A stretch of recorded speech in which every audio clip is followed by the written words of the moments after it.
If you have been on the fitness trends on YouTube lately, you probably heard the reps in reserve, RIR, the smartest, the most scientific way to train and grow your muscle. But let me ask you something. If stopping a set really build more muscles, why in the world generational bodybuilders grow massive muscle by pushing the set to failure? Today, we're gonna break it all down.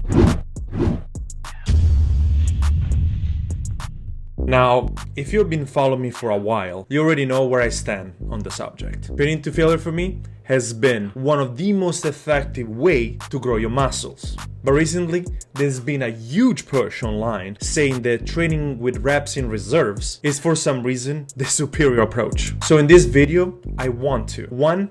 Explain what RIR is. 2. I want to explain why it's promoted so heavily. 3. And most importantly, explain why training to failure is still the better option for hypertrophy for most people. Now, let's start with the basics. What is RIR? Reps in reserve is simply means how many reps you could have done, but you didn't. So for example, if you're doing a set on the bench press and you stop at 8 reps, but you think you could have done 10, that's 2 reps in reserve. Most RIR training programs, it recommends to keep it anywhere between 2 to 4 reps in reserves on most sets. That means that you're intentionally stopping short to failure, even though you could keep going. So the question is, why RIR sounds so smart? And on paper, reps in reserves sounds very efficient and intelligent even. Why? Less fatigue, better recovery, lower injury risks, and more consistent performance across sets. And if you're training extremely heavy, very frequently, or even competing in powerlifting, and yes, RIR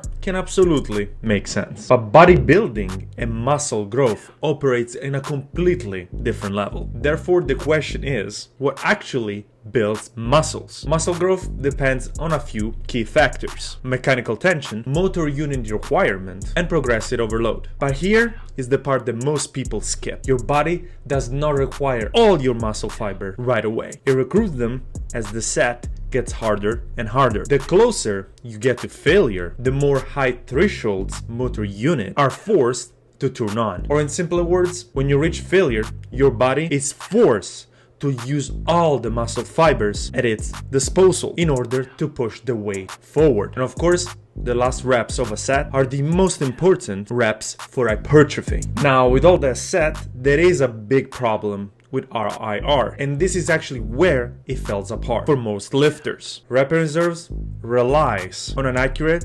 self-assessment, basically knowing realistically how much you can actually do. But the truth is, most people have no idea how close they are to failure. What feels like 2 reps in reserves is often 5 or 6 reps away from failure. And that means less fiber recruitment, less mechanical tension, and less stimulus for growth. You're not training hard, you're just training comfortable. That's when training to failure takes away all the guessing work. When you do train to failure, there is no estimate whatsoever. The weight stops moving. The muscle just gives out. In the set, it's done. Your body is forced to recruit every single muscle fiber available just to complete the set. That's a very clear sign of growth, especially if you are a natural lifter. The clear signal matters. Now, let's analyze fatigue versus stimulus in this case. A lot of people say training to failure creates way too much fatigue.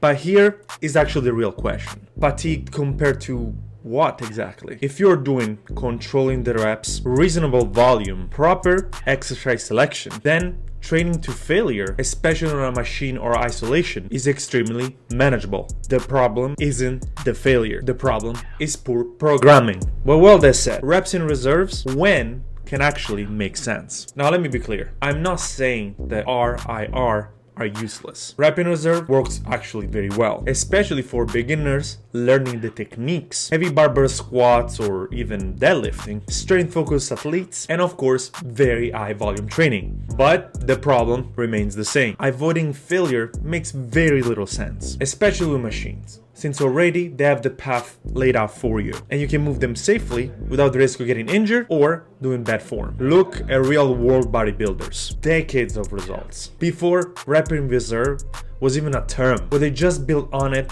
on hard sets, progressing overload, training to failure, or very close to it. Their physique didn't come out of just stopping early to preserve energy or something. They came for pushing their limits. So the final question is, does repping reserves build muscles? Yes, it can, but if your main goal is to maximize hypertrophy, training to failure remains the best option. Simpler, more reliable, more effective, and is all based on training hard. It removes completely the guesswork and let the muscle decide when the sets is truly over. It's all for today, guys, and if this video helped you, hit the like button, subscribe to the channel, and let me know what you think in the comments. If you are training to failure, or are you currently using reps in reserve in your program? Or maybe you're doing a mix of both. As always, guys, thank you for watching, and I'll catch you in the next video. Ciao belli!